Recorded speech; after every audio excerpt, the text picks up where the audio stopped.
경남 창원시의 한 상가 입구입니다. 남자 3명이 엘리베이터를 잡으려 합니다.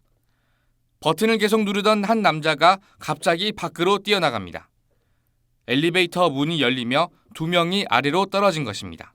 승강기가 도착하지 않은 상태에서 엘리베이터를 타려 한 피해자들은 바로 5m 아래로 추락했습니다. 승강기가 없다는 것을 알지 못한 상태에서 허공에 발을 디딘 것입니다. 근데 소리가 큰 소리가 나고 화장실도 푸는 소리가 났어요. 119 경찰이 오고 난 다음에 항상 일단 나왔어요. 이 사고로 30살 A씨가 숨지고 B씨는 부상을 입었습니다.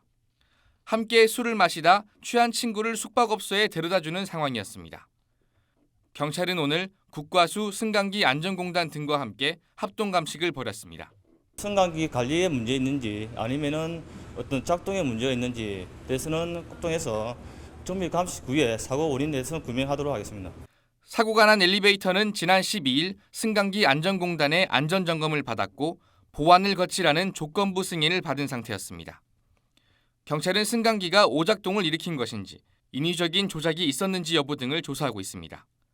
지난달 18일 경남 창원시에서 벌어진 엘리베이터 사고입니다.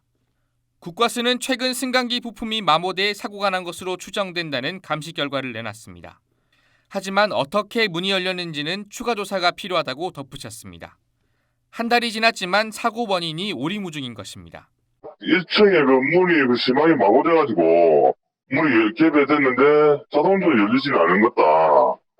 이런 식으로 내서 문제 엘리베이터는 다시 가동되고 있습니다. 사고 조사가 마무리되지 않았는데도 엘리베이터 운행이 다시 시작되면서 추가 사고의 우려가 제기되고 있습니다. 상가 측은 지난 3일 승강기 안전공단의 수시검사 결과 합격 판정을 받아 문제가 없다는 입장입니다.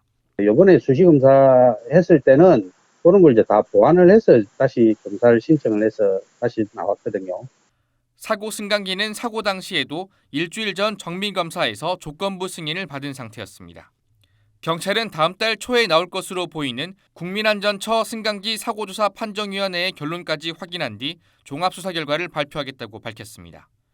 국과수 조사 결과 문이 열리지 않도록 잡아주는 잠금 장치가 마모돼 사실상 기능을 상실한 것으로 파악됐습니다.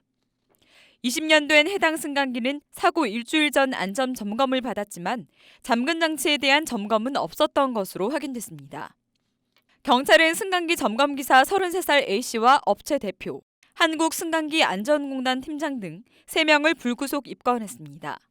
승강기가 내려오면은 문을 잡아주는 그 잠금 장치가 있는데 그 잠금 장치가 심하게 마모됐음에도 불구하고 점검 과정에서 그 점검을 하지 못한 가시점으로서 관리자에 대해서 형사 입건을 하게 되었습니다.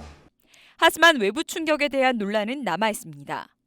피의자들은 사고의 결정적 원인이 외부 충격, 즉 추락한 사람들의 책임이 있다고 주장하고 있습니다. 그러나 피해자들은 문에 손을 댄 적조차 없다고 주장해 이 부분은 법정 공방으로 이어질 가능성이 큽니다. 경찰은 승강기 업체 대표 등에 대한 조사가 끝나는 대로 사건을 검찰에 송치할 예정입니다.